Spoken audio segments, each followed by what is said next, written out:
Tanwetamani's burial chamber gives us a final glimpse of the glory of the Kushite Black Pharaohs.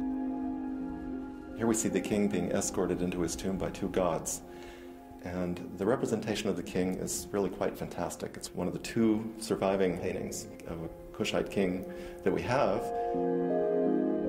And here we see all the classic Kushite royal regalia, the so-called cap crown with a double cobras or uraei over his brow, which symbolized his rule of Egypt and Kush. And on the other wall is the king being escorted out of the tomb, and according to the Book of the Dead, assume any form of existence which pleased him. This was an eternal cycle. The king was supposed to live this way forever. When Reisner excavated the burial chamber, he found it completely empty, long plundered of all the treasures Tanwetamani would have brought home from Egypt.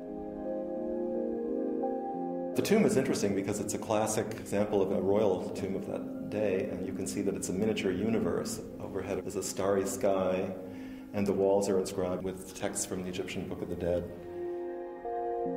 Unfortunately, the paintings are damaged. When we go over to the tomb of Tanwetamani's mother, we find an almost identical tomb where the paintings are very well preserved. Over here, she's shown as though she were just buried, lying in her bandaged mummy case. And on this side, we have the queen sort of rolling over and reviving because this god is holding to her nose this sign of life.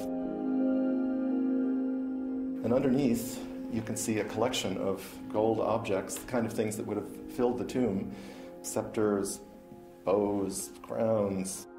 These two tombs are really masterpieces.